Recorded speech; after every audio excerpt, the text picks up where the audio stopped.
ಮುರುಘಾ ಶರಣರ ಪೋಕ್ಸೋ ಕೇಸ್ಗೆ ಸಂಬಂಧಪಟ್ಟಂತೆ ಈಗಾಗಲೇ ಕೇಸಿಂದ ಮುರುಘಾ ಶ್ರೀಗಳು ಖುಲಾಸೆಯಾಗಿದ್ದಾರೆ.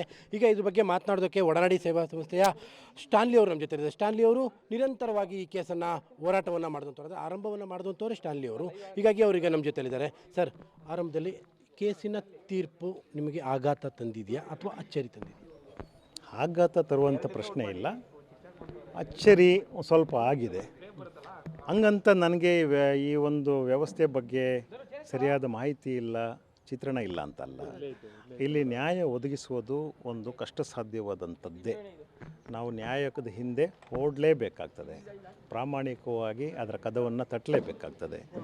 ಇವತ್ತು ಬಂದಂತಹ ಒಂದು ತೀರ್ಪೇನಿದೆ ಅದು ಟೋಟಲ್ ಆಗಿ ನಮ್ಮ ವ್ಯವಸ್ಥೆ ಯಥಾಸ್ಥಿತಿವಾದವನ್ನು ಎತ್ತಿ ಹಿಡಿದಂತಹ ವ್ಯವಸ್ಥೆಗೆ ಅದರ ಕ್ರೆಡಿಟ್ ಹೋಗಬೇಕು.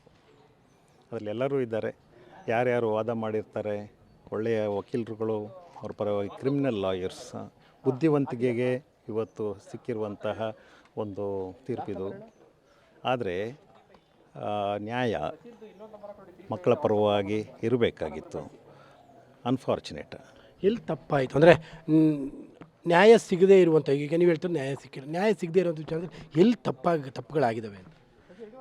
ಎಲ್ಲೆಲ್ಲಿ ತಪ್ಪಾಗಿದೆ ಅಂತ ನಾವು ಇವಾಗ ಜಡ್ಜ್ಮೆಂಟ್ ಕಾಪಿ ತೆಗೆದು ನೋಡಬೇಕು. ಮಾನ್ಯ ನ್ಯಾಯಾಧೀಶರು ಏನೇನು ಹೇಳಿದ್ದಾರೆ ನಮ್ಗೆ ಗೊತ್ತಿಲ್ಲ. ಈಗ ಒಂದು 10 ನಿಮಿಷದ ಹಿಂದೆ ಅಷ್ಟೇ ಈ ಒಂದು ತೀರ್ಪು ಪ್ರಕಟ ಆಗಿರೋದ್ರಿಂದ ಅದನ್ನು ತರಿಸ್ಕೊಂಡು ನಾವು ಓದಬೇಕಾಗ್ತದೆ. ಮೂಲವಾಗಿ ನಾವು ಕಳೆದ 2.5 ವರ್ಷದಿಂದ ಇದನ್ನು ಫಾಲೋ ಅಪ್ ಮಾಡ್ತಾ ಇರೋದ್ರಿಂದ ಮತ್ತು ನಡೆದಂಥ ಅಷ್ಟು ಘಟನಾವಳಿಗಳು ನನ್ನ ಮನಸ್ಸಿನಲ್ಲಿ ಇರೋದರಿಂದ ಭಾಳಷ್ಟು ಜನ ಲೋಪಗಳನ್ನು ಎಸಗಿದ್ದಾರೆ. ನೊಂದಂಥ ಮಕ್ಕಳ ನೈತಿಕ ಸ್ಥೈರ್ಯವನ್ನು ಕುಂದಿಸುವ ಕಡೆಯೇ ಭಾಳಷ್ಟು ಜನ ಕೆಲಸ ಮಾಡಿದ್ದಾರೆ. ಅವ್ರ ಮೇಲೆ ಇನ್ನೊಂದು ಸೆಕೆಂಡ್ ಬ್ಯಾಚ್ ಮಕ್ಕಳಿದ್ದಾರೆ, 2 ಜನ ಮಕ್ಕಳಿದ್ದಾರಲ್ಲ, ಅವರು ಷಡ್ಯಂತ್ರ ಅಂತ ಕರೆದು ಬಿಡ್ತಾರೆ. ಷಡ್ಯಂತ್ರದೊಂದು ಕೇಸ್ ಹಾಕ್ತಾರೆ, ಇನ್ಯಾವುದಕ್ಕೂ ಸ್ಟೇ ಕೊಡ್ತಾರೆ. ಇವೆಲ್ಲ ಏನು ಅಂತಂದರೆ ನೀವೇನು ಮಾಡಲಿಕ್ಕಾಗಲ್ಲ, ಮಾಡದಿರೋದು ಒಳ್ಳೆಯದು ಅನ್ನುವಂಥ ಸಂದೇಶವನ್ನು ಕೆಲವರು ರವಾನಿಸಿದ ಹಾಗೆ. That's not good. ಅದು ಒಳ್ಳೆಯ ಲಕ್ಷಣವೂ ಅಲ್ಲ. ಒಂದು ಕಲ್ಯಾಣ ರಾಷ್ಟ್ರದಲ್ಲಿ ಮಕ್ಕಳ ಘನತೆಯನ್ನು ನಾವು ಎತ್ತಿ ಹಿಡಿಲಿಲ್ಲ ಅಂತಂದರೆ, ಮಕ್ಕಳು ಈ ಥರ ಲೈಂಗಿಕ ಶೋಷಣೆಗೆ ಒಳಪಟ್ಟಂಥ ಮಕ್ಕಳಿಗೆ ಘನತೆಯುಕ್ತವಾದಂಥ ರಕ್ಷಣೆಯನ್ನು ನಾವು ಕೊಡಲಿಲ್ಲ ಅಂತಂದರೆ ನಾಳೆ ಈ ಸೊಸೈಟಿಗೆ ಅಂತಹ ಒಂದು ಲೈಫ್ ಇರೋದಿಲ್ಲ. ಅಲ್ಲ, ತನಿಖಾಧಿಕಾರಿಗಳು ಸಾಕ್ಷಿಗಳ ಸಂಗ್ರಹ ವಿಚಾರದಲ್ಲಿ ಎಡುವುದರ ಅಂತ ತಮ್ಗೆ ಅನ್ನಿಸ್ತಾ ಇದೆಯಾ? ಹೌದು, ಕೆಲವೊಂದು ಮೊದಲಿಂದನೂ ಎಡವಿದ್ದಾರೆ. ತನಿಖಾಧಿಕಾರಿಗಳಾಗಲಿ ಅಥವಾ ಅಂಗಸಂಸ್ಥೆಗಳು, CWC ಅಂಥವರೆಲ್ಲರೂ ಕೂಡ ಧ್ಯಾನಾವಸ್ಥೆಯಲ್ಲಿ ಕೆಲಸಗಳನ್ನು ಮಾಡಿದ್ದೇ ಆಗಿದ್ದರೆ ಜಡ್ಜ್ಮೆಂಟ್ ಬೇರೆ ಥರ ಬರ್ತಿತ್ತು. ಇದೊಂದು ಟೋಟಲ್ ಆಗಿ ಒಂದು ಪ್ರಾಮಾಣಿಕವಾದಂತಹ ಒಂದು ಎಫರ್ಟನ್ನು ಇವರು ಹಾಕಿದ್ದಿದ್ರೆ, ನ್ಯಾಯ ಕೊಡಿಸ್ಲಿಕ್ಕೆ ಅಂತಲೇ ಕೆಲಸ ಮಾಡಿದ್ದಿದ್ರೆ ಖಂಡಿತ ಸಿಗೋದು. ಆದರೆ ಯಾವ ರೀತಿಯಲ್ಲಿ ಆರೋಪಿಗಳಿಗೆ ಸಪೋರ್ಟ್ ಮಾಡ್ಬೋದು ಅಂತ ಹೇಳೋದ್ರ ಕಡೆನೂ ಭಾಳಷ್ಟು ಜನ ಕೆಲಸ ಮಾಡ್ತಾ ಬಂದರು. ಅಂದರೆ ವ್ಯವಸ್ಥೆ ಒಳಗಡೆ ಅಂದರೆ ಪಾರ್ಟ್ ಆಫ್ ದಿ ತನಿಖೆಯಲ್ಲಿದ್ದಂಥ. ಹೌದೌದು. ಓಕೆ, ಸರ್ಕಾರ ಭಾಳ ಗಟ್ಟಿಯಾಗಿ ನಿಲ್ಲಿಲ್ಲ ಅಂತ ಅನ್ನಿಸ್ತಾ ಇದೆಯಾ? ಈ ಕೇಸ ಭಾಳ ಸೀರಿಯಸ್ ತೊಗೊಂಡಿಲ್ಲ ಅಂತ ಅನ್ನಿಸ್ತು. ಅಲ್ಲ, ಸರ್ಕಾರ ಅಂತಂದರೆ ಸರ್ಕಾರ ಅಂತಂದರೆ ಆಡಳಿತ ವ್ಯವಸ್ಥೆ, ಬ್ಯೂರೋಕ್ರಸಿಯಲ್ಲಿರುವಂಥವರು ಭಾಳ ಲೋಪಗಳನ್ನು ಮಾಡಿದರು ಮೊದಲ ದಿನದಿಂದ ಕೂಡ. ಅಂದರೆ ಒಂದು FIR 0 FIR ಮಾಡಿದ್ನೂ ಪ್ರಶ್ನೆ ಮಾಡ್ತಾ ಹೋಗ್ತಾರೆ. ಯಾಕೆ 0 FIR ಮಾಡಬಾರ್ದು? ಯಾಕೆ ಮೈಸೂರಿನಲ್ಲಿ 0 FIR ಮಾಡಲೇಬಾರ್ದಾ? ಮಕ್ಕಳನ್ನು ಪ್ರಶ್ನೆ ಮಾಡ್ತಾರೆ. ಎಲ್ಲಿಗೆ ಹೋಗಿದ್ರೆ ಅಲ್ಲಿಗೆ ಯಾಕೆ ಅಂದರೆ, ಅಲ್ಲಿ ಅವ್ರಿಗೆ FIR ಮಾಡಿಸ್ಬೋದು ಅಂತ ಅವ್ರಿಗೆ ಒಂದು ಧೈರ್ಯ ಇದ್ದಿದ್ದರೆ, ನಂಬಿಕೆ ಇದ್ದಿದ್ದರೆ ಅವ್ರು ಯಾಕೆ ಇಲ್ಲಿ ಬರ್ತಾರೆ? ಅದನ್ನೂ ಪ್ರಶ್ನೆ ಮಾಡ್ತಾ ಕೂತ್ಕೊಳ್ಳುವಂಥದ್ದು ನಡರಾತ್ರಿಯಲ್ಲಿ ಆಗಿತ್ತು ಆ ದಿನಗಳಲ್ಲಿ. ತದನಂತರದಲ್ಲಿ ಅಲ್ಲಿ ಕರ್ಕೊಂಡು ಹೋಗಿದ್ರೆ ಅವ್ರಿಗೆ ಒಳ್ಳೆ ರಿಸೆಪ್ಷನ್ ಇಲ್ಲ ಮಕ್ಕಳಿಗೆ. ಅಲ್ಲಿ CWCಯಲ್ಲಿ ಅವ್ರಿಗೆ ಒಳ್ಳೆ ರಿಸೆಪ್ಷನ್ ಇಲ್ಲ. ಯಾಕೆ ಮೈಸೂರಿಗೆ ಹೋದ್ರಿ ಅಂತ ಹೇಳುವಂತ ಕೇಳ್ತಾರೆ. ಇವೆಲ್ಲವೂ ರೆಕಾರ್ಡ್ ಆಗಿರುವಂಥದ್ದು ನಿಮ್ಗೆ ಹೇಳ್ತಿರೋದು. ನಾನೇನು ದೋಷಾರೋಪಣೆ ಆರೋಪ ಮಾಡ್ತಾ ಇಲ್ಲ. ಹೌದೌದು. ಅಂದರೆ ಏನು ಅಂತಂದರೆ ಪ್ರತಿ ಹಂತದಲ್ಲೂ ಕೂಡ ಅವರ ನೈತಿಕ ಸ್ಥಿತಿಯನ್ನು, ನೈತಿಕತೆಯನ್ನು ಪ್ರಶ್ನಿಸುವಂಥ ಅಥವಾ ನೈತಿಕ ಸ್ಥೈರ್ಯವನ್ನು ಕುಂದಿಸುವಂತಹ ಕೆಲಸಗಳೇ ಈ ವ್ಯವಸ್ಥೆಯಲ್ಲಿ ನಡೀತಾ ಬಂತು. ಈಗ ಒಬ್ಬ ಪೋಕ್ಸೋ ಆರೋಪಿ ಇದ್ದರೂ ಕೂಡ ಆತನನ್ನು ಬಂಧಿಸಲಿಲ್ಲ ಅಂತಂದರೆ, 8-10 ದಿವಸ ಬಂಧಿಸೋದೇ ಇಲ್ಲ ಪೊಲೀಸ್ ವ್ಯವಸ್ಥೆ ಅಂತಂದರೆ, ಅದನ್ನು ಕೂಡ ಸಂತ್ರಸ್ತರಿಗೆ ಒಂದು ಪ್ರಶ್ನೆಯಾಗಿ ಉಳ್ಕೊಳ್ಳುತ್ತದೆ. ಬಂಧನ ಆದ ನಂತರದಲ್ಲಿ ವಿಚಾರಣೆ ಯಾವಾಗ ಶುರುವಾಯಿತು ಆಗ ಅನ್ನಿಸ್ತಕ್ಕೆ ಶುರುವಾಯ್ತಲ್ಲ. ಈವನ್ ಬಿಫೋರ್ ದ ಅರೆಸ್ಟ್ ಈ ಥರದ ಒಂದು ಸೂಚನೆಗಳು ಹೋಗ್ತವೆ. ಈಗ ಒಬ್ಬ ಮಾಮೂಲಿ ಮನುಷ್ಯ ಪೋಕ್ಸೋ ಪ್ರಕರಣದಲ್ಲಿ ಸಿಲುಕಿದ್ದಾನೆ ಅಂತಂದರೆ ಅವ್ರನ್ನ ತಗೊಳ್ಳೋಕ್ಕೆ ವಿದಿನ್ 24 ಅವರ್ಸಲ್ಲಿ ನೀವು ಅರೆಸ್ಟ್ ಮಾಡ್ತೀರಾ. ಆದರೆ ಒಬ್ಬರು ಹೈ ಪ್ರೊಫೈಲ್ ಅಂತ ನೀವು ಘೋಷಿಸುವಂಥದ್ದು ನಾನಲ್ಲ, ಅಂಥವ್ರನ್ನ 8-10 ದಿವಸ ಆದರೂ ಮಾಡಲ್ಲ. ಆಮೇಲೆ ಅವರು ಹೋಗ್ಲಿಕ್ಕೆ ಬಿಡ್ತೀರಿ, ಹೋದರೆ ಎಲ್ಲೋ ಒಂದು ಕಡೆ ಅವ್ರನ್ನ ವಾಪಸ್ ಕರ್ಕೊಂಬರ್ತಾರೆ, ಮತ್ತೆ ಅವ್ರನ್ನ ಕರ್ಕೊಂಡೋಗಿ ಮಠಕ್ಕೆ ಬಿಡುವಂಥದ್ದಾಗುತ್ತೆ. ಮಾಜಾರು ಮಾಡಬೇಕಾದ್ರೆ ಮತ್ತೆ ಅವರು ಇರುವಂತಹ ಸಂದರ್ಭದಲ್ಲೇ, ಅವರ ಬೆಂಬಲಿಗರು ಇರುವಂಥ ಸಂದರ್ಭದಲ್ಲೇ ಅವರ ಸಮ್ಮುಖದಲ್ಲೇ ಮಾಜಾರು ನಡೀತದೆ, ವಿಚ್ ಈಸ್ ಅಗೇನ್ಸ್ಟ್ ಲಾ.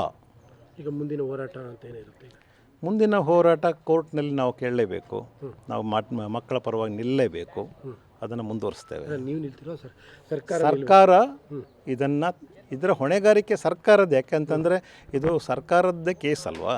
ನಾವು ಅವರ ಪರವಾಗಿ ಜೊತೆಯಲ್ಲಿ ನಿಲ್ಲುವಂಥವ್ರು, ಮಕ್ಕಳ ಪರವಾಗಿ ನಿಲ್ಲುವಂಥದ್ದಾಗಿರೋದ್ರಿಂದ ನಾನು ಆಗ್ರಹಿಸುವಂಥದ್ದು ಸರ್ಕಾರ ಈ ಒಂದು ತೀರ್ಪನ್ನು ಉಚ್ಚ ನ್ಯಾಯಾಲಯದಲ್ಲಿ ಪ್ರಶ್ನಿಸಲಿ. ತಾವೇನಾದರೂ ಪ್ರಶ್ನೆ ಮಾಡೋಕ್ಕೆ ಕಾನೂನು ಅವಕಾಶ ಇರುತ್ತಾ? ಖಂಡಿತವಾಗಲ್ಲ. ಹೈಕೋರ್ಟಲ್ಲಿ ಪ್ರಶ್ನೆ ಮಾಡೋದಕ್ಕೆ ಹೌದು, ವೈಯಕ್ತಿಕವಲ್ಲ, ಮಕ್ಕಳ ಪರ ಮಕ್ಕಳು ಕೇಳ್ತಾರೆ, ನೀವು ಮಾಡ್ತೀರಾ? ಮಾಡ್ಬೋದು, ಮಾಡ್ತೀವಿ. ಸರ್ಕಾರ ಇಂಟ್ರೆಸ್ಟ್ ತಗೊಳ್ಳೋದಿದ್ರು ತಾವು ಮಾಡ್ತೀವಿ. ಸರ್ಕಾರ ಇಂಟ್ರೆಸ್ಟ್ ತಗೊಳ್ಳೇಬೇಕು. ಯಾಕೆಂದ್ರೆ ನಾನು ಯಾಕೆ ಮಾಡಲಿ, ಸರ್ಕಾರವನ್ನು ಇನ್ಸಿಸ್ಟ್ ಮಾಡಿಸ್ತೀನಿ, ಮಕ್ಕಳ ಕಡೆಯಿಂದ ಮಾಡಲಿ, ಮಕ್ಕಳ ಪರವಾಗಿ ನಿಲ್ಲಬೇಕು ಸರ್ಕಾರ ಅದನ್ನು ಹೈಕೋರ್ಟ್ನಲ್ಲಿ ಕೇಳಬೇಕು. ಅವ್ರ ಜೊತೆಯಲ್ಲಿ ನಾವು ಅಸಿಸ್ಟಿಂಗ್ ಪಬ್ಲಿಕ್ ಪ್ರಾಸಿಕ್ಯೂಟರ್ ಆಗಿ ನಮ್ಮವರು ಯಾರಾದರೂ ಒಬ್ಬರು ಲಾಯರ್ನ ನೇಮಿಸ್ತೇವೆ. ಕೊನೆಯದಾಗಿ ಸರ್, ಹೇಳಿಕೆಗಳನ್ನ ಪರ್ಟಿಕ್ಯುಲರ್ಲಿ ಆ ಮಕ್ಕಳ ಹೇಳಿಕೆಗಳನ್ನ ದಾಖಲಿಸುವ ವಿಚಾರದಲ್ಲಿ ಎಲ್ಲ ಲ್ಯಾಪ್ಸ್ ಆಯಿತಾ? ಇಲ್ಲ, ನನಗಂತೂ ಅನಿಸಲ್ಲ. ಯಾಕೆಂದರೆ ಮಕ್ಕಳು ಕೊಟ್ಟಂಥ ಹೇಳಿಕೆ ಸ್ಪಷ್ಟವಾಗಿದೆ. ತದನಂತರದಲ್ಲಿ ಅವ್ರದ್ದು ಏನು ಆರ್ಗ್ಯುಮೆಂಟ್ ಸಂದರ್ಭದಲ್ಲಿ ಅವರನ್ನು ಸ್ವಲ್ಪ ತಡ್ಬಡಾಯಿಸಿರ್ಬೋದು, ಸ್ವಲ್ಪ ತಬ್ಬಿಬ್ಬಾಗುವಂಗೆಲ್ಲ ಮಾಡಿರ್ತಾರೆ. ಮಕ್ಕಳ ಪರವಾಗಿ ನಿಲ್ಲಬೇಕಾಗುತ್ತೆ. ಕೆಲವೊಂದು ಸಲ ಯಾರು ಅಲ್ಲಿ ಇರುವಂತಹ ನ್ಯಾಯಾಧೀಶರು ಇಂಟರ್ವೆನ್ಷನ್ ಬೇಕಾಗುತ್ತೆ, ಮಕ್ಕಳ ಪರವಾಗಿರುತ್ತೆ. ಎನಿವೇ, ಅದು ಡಿಫೆನ್ಸ್ ಲಾಯರ್ ಅವರ ಕರ್ತವ್ಯವೂ ಕೂಡ ತಬ್ಬಿಬ್ಬು ಮಾಡೋದು, ಅದರ ಬೆನಿಫಿಟ್ ತಗೊಳ್ಳುವಂಥದ್ದು ಮಾಡಿರ್ತಾರೆ. ನಾನೇನು ಒಪ್ಪಿಸ್ ಕಳ್ಕೊಂಡು ನಂಬಿಕೆ ಇದೆ ಇನ್ನೂ ನ್ಯಾಯ ವ್ಯವಸ್ಥೆ ಬೇರೆ. ಹೌದು. ಯಾಕೆಂತಂದರೆ ನಮಗೆ ಉತ್ತಮವಾದಂತಹ ತೀರ್ಪುಗಳು ಕೂಡ ಬಂದಿದ್ದಾವಲ್ಲ. ಹಾಗಾಗಿ ಇದನ್ನು ತುಂಬ ಒಳಗೆ ತಗೊಳ್ಳೋದು, ಪರ್ಸ್ನಲ್ಲಾಗಿ ತಗೊಳ್ಳುವಂಥ ಅವಶ್ಯಕತೆ ನನಗೆ ಕಾಣ್ತಾ ಇಲ್ಲ. ನಮಸ್ಕಾರ. ಇದು ಸ್ಟ್ಯಾನ್ಲಿ ಅವರ ಮಾತು. ಅಂದರೆ ಸರ್ಕಾರದ ಕರ್ತವ್ಯ ಇದೆ, ಇದನ್ನು ಹೈಕೋರ್ಟಲ್ಲಿ ಅಂದರೆ ಉನ್ನತ ನ್ಯಾಯಾಲಯದಲ್ಲಿ ಚಾಲೆಂಜ್ ಮಾಡಬೇಕಾಗಿರುವಂಥದ್ದು ಸರ್ಕಾರದ ಕರ್ತವ್ಯ.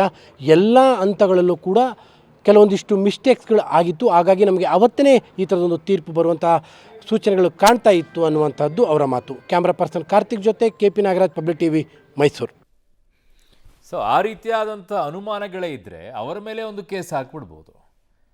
ಯಾರು ಇದರಲ್ಲಿ ಸಾಕ್ಷಿಗಳನ್ನು ಹುಡುಕೋದರಲ್ಲಿ ಹಿಂದೇಟನ್ನು ಹಾಕಿದ್ದಾರೆ, ಬೇಕು ಅಂತಲೇ ಮಾಡಿದ್ದಾರೆ ಅನ್ನುವಂಥ ಅನುಮಾನಗಳು ಅವ್ರಿಗಿದ್ದರೆ ಅವ್ರ ಮೇಲೆ ಒಂದು ಕೇಸ್ ಹಾಕ್ಬೋದು. ಈ ಕೇಸನ್ನು ಈ ರೀತಿಯಾಗಿ ಸಂಪೂರ್ಣವಾಗಿ ಹಳ್ಳ ಹಿಡಿಯೋದ್ರ ರೀತಿಯಲ್ಲಿ ಮಾಡಿರುವಂಥ ಪಾತ್ರವನ್ನು ಇವರೇ ವಹಿಸಿದ್ದಾರೆ ಹೇಳ್ಬೋದು. ಈಗ ಹೈಕೋರ್ಟಿಗೆ ಹೋಗ್ಬೋದಲ್ಲ, ಇಲ್ಲಿ ನಿಮಗೆ ಸಿಕ್ಕಿಲ್ಲ ಅಂದರೆ ಹೈಕೋರ್ಟಲ್ಲಿ ಕೇಳಬಹುದಲ್ವಾ. ಆ ಸಂದರ್ಭಗಳಲ್ಲಿ ಆ ಬಗ್ಗೆ ಯಾವುದೇ ಆಕ್ಷೇಪಣೆಯನ್ನು ಸಲ್ಲಿಸದೇನೆ ಈಗ ಎಲ್ಲವೂ ಕೂಡ ಆದ ನಂತರ ಹೇಳ್ತಾ ಹೋದರೆ ಏನು ಪ್ರಯೋಜನ ಬಂತು? ಹೇಳಬೇಕಲ್ಲ, ತನಿಖೆ ಸರಿಯಾಗಿ ನಡೀತಾ ಇಲ್ಲ, ಸಾಕ್ಷಿಗಳನ್ನು ಸರಿಯಾಗಿ ಸಂಗ್ರಹ ಮಾಡ್ತಾ ಇಲ್ಲ, ನಮಗಿದ್ರ ಬಗ್ಗೆ ಅನುಮಾನ ಇದೆ, ಹೇಳಬೇಕಿತ್ತಲ್ವಾ. ಯಾಕೆ ಆ ವಿಚಾರಗಳನ್ನು ಹೇಳಿಲ್ಲ, ಈಗ ಯಾಕೆ ಹೇಳ್ತೀರಾ? ಈ ಪ್ರಶ್ನೆಗಳು ಉದ್ಭವ ಆಗುತ್ತೆ ಅಲ್ವಾ. ಆಮೇಲೆ ಒಂದು ಕಡೆಗೆ ತೀರ್ಪು ಬಂದಾಗ ಇನ್ನೊಂದು ಕಡೆಗೆ ಸಹಜವಾಗಿ ಈ ರೀತಿಯ ಅಂತ ಆಕ್ರೋಶಗಳಿರುತ್ತೆ. ನಮ್ಮ ಸ್ಥಾನದಲ್ಲಿದ್ದಾಗ ನಾವು ಕರೆಕ್ಟ್ ಆಗಿದ್ದೀವಿ ಅಂತ ಅನಿಸುತ್ತೆ, ಆ ಕಡೆಯಿಂದ ನೋಡಿದಾಗ ಅವ್ರು ಕರೆಕ್ಟಾಗಿ ಅವ್ರಿಗೆ ಅನಿಸ್ತಾ ಇರುತ್ತೆ.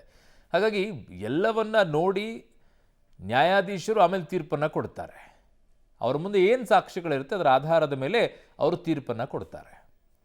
ಸಾಕ್ಷಿಗಳು ಎಲ್ಲಿ ಸಿಗಲಿಲ್ಲ, ಯಾರು ಸಾಕ್ಷಿಗಳನ್ನು ನಾಶ ಮಾಡಿದ್ರು ಅನ್ನುವಂಥ ಅನುಮಾನ ನಿಮಗಿದ್ರೆ, ಯಾರು ಸಾಕ್ಷಿಗಳನ್ನು ಸರಿಯಾಗಿ ಸಂಗ್ರಹ ಮಾಡಿಲ್ಲ ಅಂಥೇಳಿ ಕೆಲವು ವಿಚಾರ ಹೇಳ್ತಾ ಇದ್ರು. ಕರ್ಕೊಂಡು ಹೋಗಬೇಕಾಗಿತ್ತು, ಒಂದೇ ದಿನದಲ್ಲಿ 90 ಬಾಲಕಿಯರನ್ನು ನೀವು ಹೇಗೆ ಕೌನ್ಸಿಲಿಂಗ್ ಮಾಡಿದ್ರಿ ಅನ್ನುವಂಥ ಪ್ರಶ್ನೆ ಸಹಜವಾಗಿ ಬರುತ್ತೆ. 90ರನ್ನು ಒಂದೇ ದಿವಸದಲ್ಲಿ ಹೇಗೆ ಸಾಧ್ಯ ಆಗುತ್ತೆ ಅಂಥೇಳಿ.